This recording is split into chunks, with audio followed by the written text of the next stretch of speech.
What's up, mother truckers? Welcome back to Destination Unknown, brought to you by CDLLife. You've seen these on the road before, but you've probably never been in one. So today we're going to give you a tour of a 120-inch Peterbilt. Today I have with me Blair MacArthur. He's an owner-operator, and he's going to give us a tour of his truck. Hi everybody, my name's Blair MacArthur and I'm an owner-operator, leased on to the company. I generally haul oversized loads.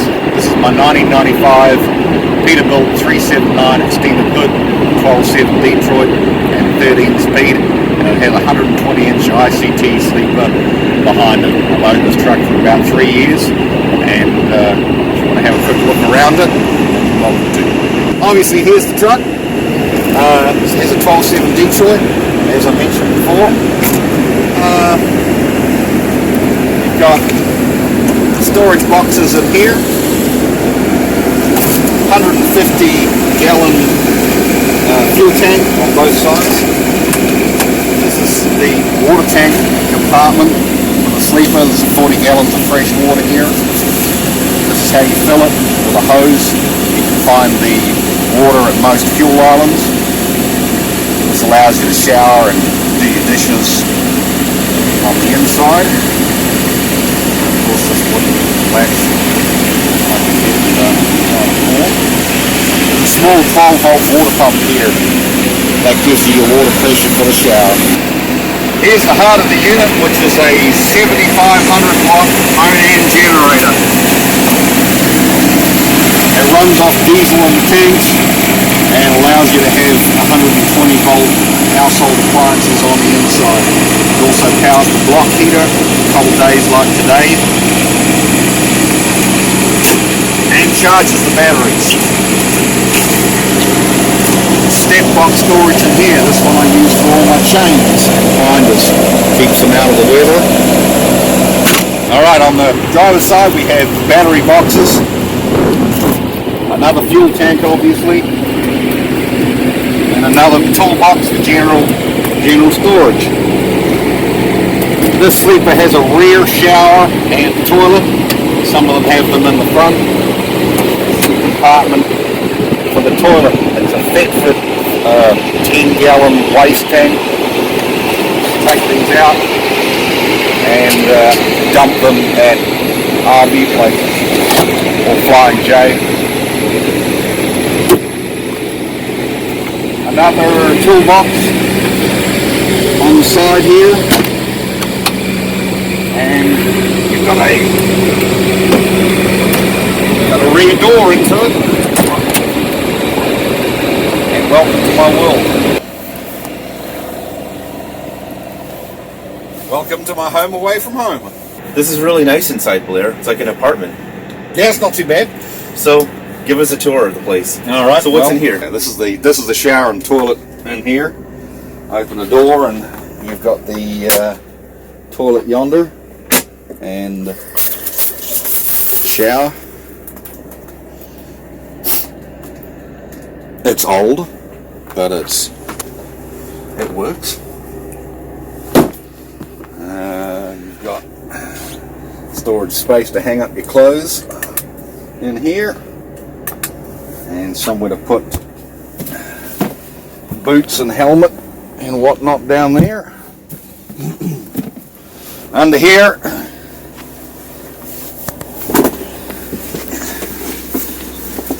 is hidden a 8-gallon hot water tank, and there's a heat and air unit for the rear sleeper here, and this is where the inverter and charger for the batteries sits. This table flips up and secures.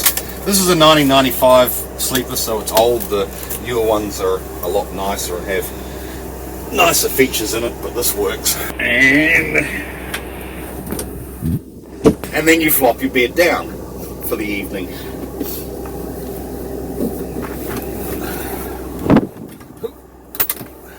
So this is the driver's side of the sleeper. You've got almost a full-size fridge and freezer, a little bit of storage room up top. This is your heat and air unit for the sleeper when the truck's running. So you've got air conditioning and heating running through that unit. down there that I just showed you before. That's the thermostat for the rooftop air conditioning. And as to the coffee maker and a toaster oven in here. 120 volt receptacles here and down here. Right now I'm running just a little space here to keep the inside warm. That turns your water pressure on and off, and you get very hot water coming out of here. It's not regulated, so you have to watch out you don't scald any private parts in the morning with too much hot water. Anyway, this is the charger inverter, which gives you inverted power from the batteries when everything's off, and it says float charging at the moment, so it's sitting there charging the batteries. A little bit of storage space for, well, under sink cleaning materials and extra water and what you might have there. Again, a bit of storage space up there. Another light for your bathroom mirror to shave your pretty face in the morning. And that's about it on this side. As we saw from the outside, that's the 40-gallon water tank in there that sits under the bed. This is vented from the inside so that the water tank doesn't freeze when you're going down the road when it's very cold.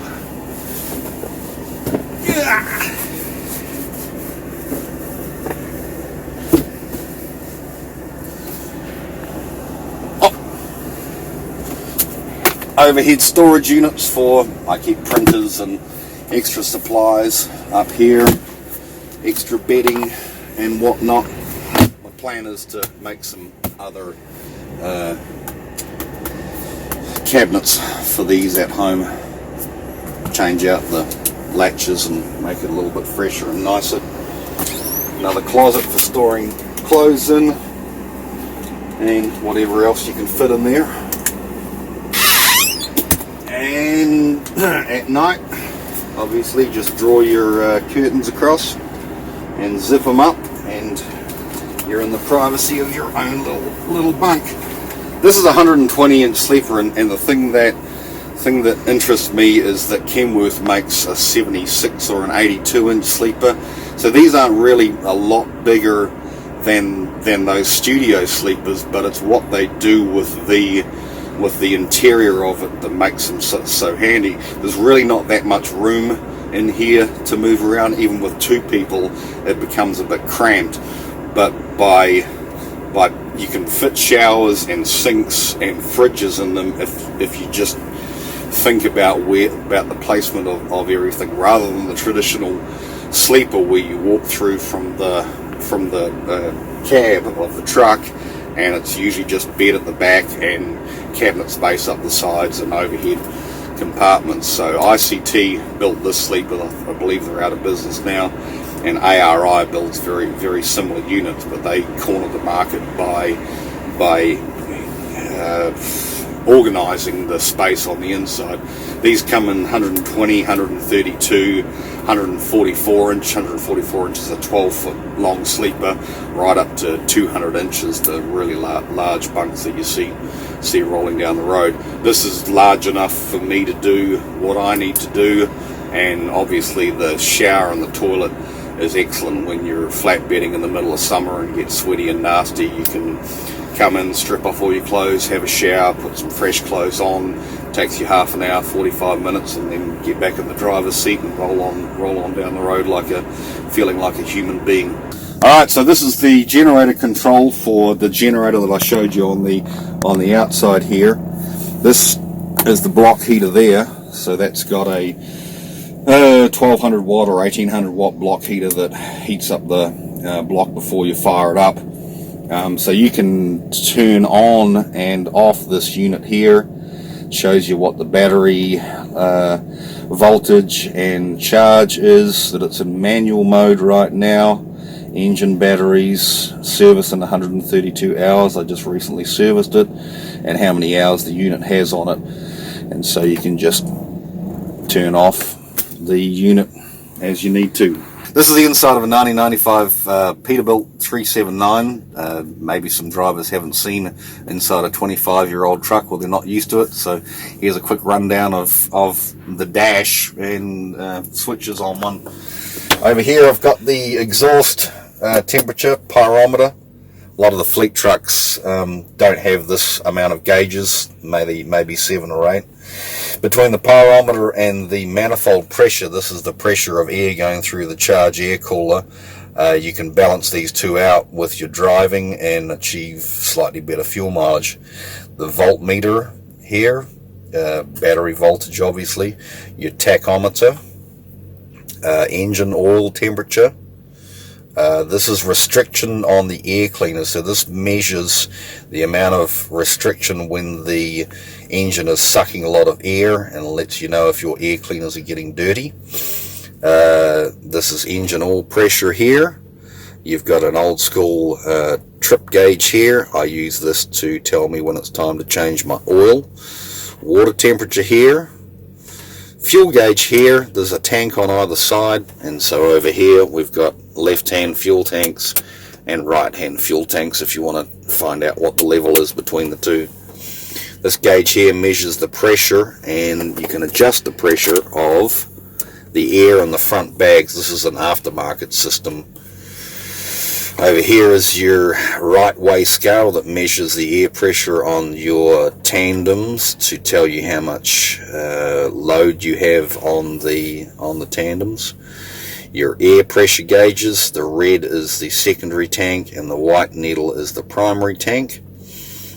Speedometer, obviously, even though this is a 25-year-old truck, it's actually only got 1.2 million miles on the clock. This truck did a lot of sitting in its lifetime. I'm the third owner of it. Front rear drive oil temperature measures the temperature of the oil in the front differential, and same for the rear. And the transmission oil temperature, and this is applied air pressure for your brakes, and like trolley valve or when you got your foot on your brake to show you how much you're giving it. This has got a rather old school key turn, and you push the button to start the engine. Cigarette lighter, of course they've been banned in recent years, can't have any of that nasty smoking.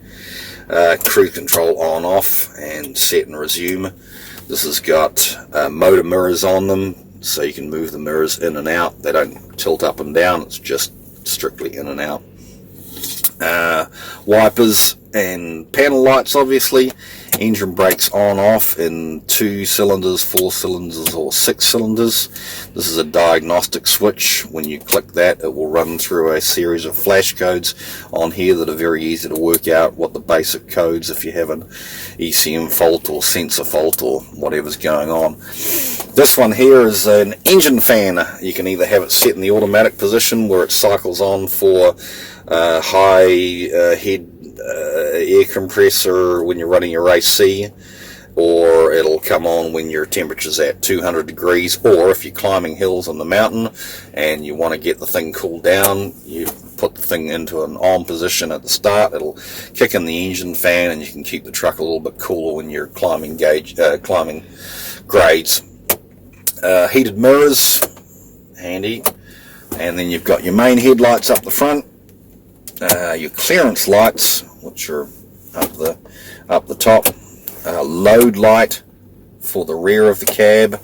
That, as I said before, is to switch in between reading left and right fuel tanks. And you've got 2 spares here. I'm using one of those at the moment. Axle differential lock to lock and unlock the rear drives. You see them in most trucks.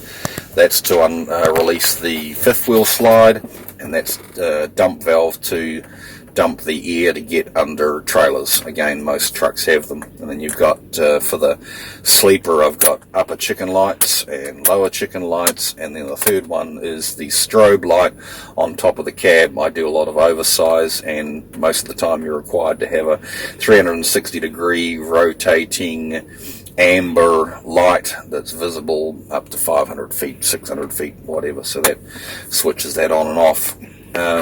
Another very handy piece of equipment, a Casio calculator. If you're an owner-operator, you should know how to use one of those. And down here, just your regular heat and fan, 112 volt receptacle there, an ashtray. Oh, we can't have those either, those are banned. and your Qualcomm unit. I use a scan gauge that reads more information coming out of the ECM to double check gauges. Shows me fuel mileage, average instant fuel mileage. Handy little tool. I use a Garmin, whatever they're called. I call it my dashboard genius because it thinks it's so smart, but most of the time it's just a dashboard ornament that sits there and looks good. This is handy when you're doing oversize for seeing the configuration of exit and entrance ramps coming up down the road that you may have to swap lanes for with oncoming traffic, so I do find it handy for that. The distance is handy, and also I use it for the double checking my speed with GPS, but the rest of the time I don't rely on it for routing.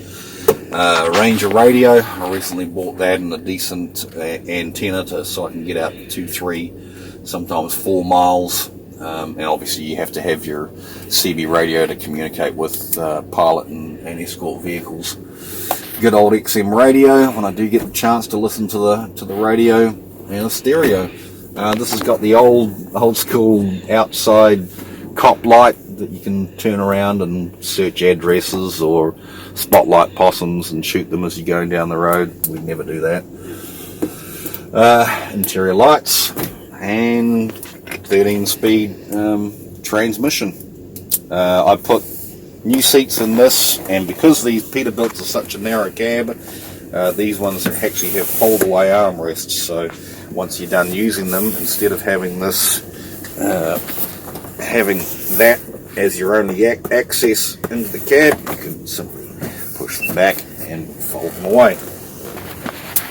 And that's about, well, of course, the good old gear keeper for your CB mic to keep that out of the way. There's not a lot of room in these cabs. Some guys don't like them because of the fact that they're a little bit cramped. I'm only 5'10", so it doesn't bother me too much. But I kind of grew to like the old truck. Okay, mother truckers, now we've seen the inside of the truck, let's have a look at my oversized trailer and load. The hauling today. Flat extendable, or a flatbed extendable trailer. It's 48 feet when it's closed, and it expands out to a maximum of 80 feet. There's a inside rail and an outside rail on this that telescopes in and out, and you can set it at 5, 10, 15, 20 feet increments all the way up to 80 feet. These trailers are a lot heavier because it's got the internal frame rail on it. It adds about 7,000 pounds of weight. So I've got a 53-foot trailer at home that weighs 10,000 pounds. These ones weigh 17,000 pounds. So with this truck and trailer setup, I can legally haul about 37,500 pounds without permitting for overweight. You can only permit for overweight if it's a single piece. You can't have 2 pieces of freight on the trailer and then permit for overweight, because they'll tell you need to haul the pieces separately. It's basically just a regular flatbed for all intents and purposes. This is where it breaks apart. I've got a toolbox on this side. That's where I store all my straps. A couple of shelves in there. These ones here are 40-foot straps. The reason you need, normally they're 27 feet or 30 feet long. The reason I've got these longer ones is that when you've got a wide load on, you have to come from the rub rail out and then up and over the load and then back in. So a 30-foot strap just isn't going to cut it. So I've got about 10 of these if I'm strapping in wide loads. Bunch of cable ties. Oversized vest frame.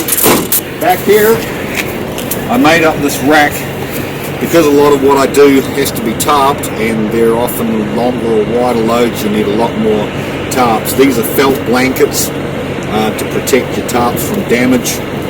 This one here, I believe, is a 30 by 40. I've got another 6 foot under here, another 6 foot there, and I've got the same on the other side of the trailer. Rear of the trailer, the switch here to turn on these 2 amber strobe lights here. They're often required in some states to run lights on the back of the trailer. There's a 4-pin plug here that you can plug another amber rotating strobe lights. Sometimes they require you, if you've got overhang, to have a strobe light placed on the top of the rear of the load. I do a little bit of hazmat every now and then, so placards, and obviously the oversized load sign. Here on this side again, the tarp rack. This bottom tarp here is one piece. It's a 70 by 40. It's a mongrel to try and move around by yourself. Usually takes two guys to get it off and then lift it over the loads with overhead cranes. I've used this maybe 3 or 4 times. I think I paid maybe $2,500 for this tarp alone. More felt blankets strapped in. It's got all the winches on the driver's side of the trailer, and I use porter winches if I have to cross strap a load and pull one to the other side. Back here, yet another toolbox. It's got everything from your load bars to extendable poles for reaching up places and poking things or getting bungees to the right place. Flags and banners and corner protectors from other truckers. You need a good hammer. In fact, you need 2 good hammers.